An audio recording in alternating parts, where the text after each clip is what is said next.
आजको सन्देशमा हामीसँग गम्भीर परिस्थितिहरू छन्।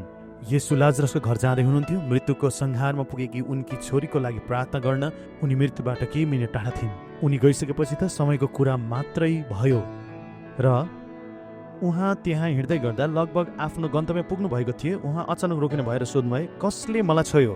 तिमीले? एउटा महिला जो हताश थिइन्, उनले येशूको लुगा छोइन् किनभने उनले परमेश्वरको कुरा सुनेकी थिइन्, उनले निको पार्छन् भनेर। अनि येशूले भन्नुभयो, उनलाई निको हुन किन आवश्यक पर्यो?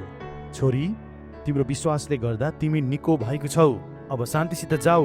अनि भिडले उहाँसँग कुरा गरिरहनु हुँदा लाजरसको छोरी मरिसकेकी छिन् भनी चेतावनी दिन र गुरुलाई दुःख नदिन कोही आयो।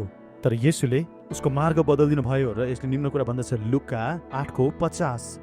तर येशूले यो सुनेर याइरसलाई भन्नुभयो, नडराऊ, विश्वास मात्र गर र त्यो निको हुनेछ। यसले तपाईँलाई पनि काम गर्छ। तपाईँको विवाहमा आएको समस्यादेखि नडराउनुहोस्, किनकि यो बितेर जानेछ। तपाईँको विवाहलाई व्यर्थ र विनाश हुन नदिनुहोस्, तर परिवारमा आनन्दित हुनुहोस्। आउनुहोस् प्रार्थना गरौँ। पिता, हामी तपाईँको ज्ञान चाहन्छौँ ताकि मानिसहरूलाई सही तरिकाले सच्याउन सकौँ। हे प्रभु, कति विवाहितहरूले अहिले डिभोर्स गर्न सोचिरहेका छन् होला र अरू कसैले एउटा नयाँ परिवार स्थापना गर्ने सोचिरहेको हुनसक्छ प्रभु। तर तिनीहरूले नडराएर विश्वास गरे भने तिनीहरूको परिवार जोगिनेछन्। अब म तिनीहरूलाई आशिष दिन्छु, येशूको नाममा आशिषित हुनुहोस्।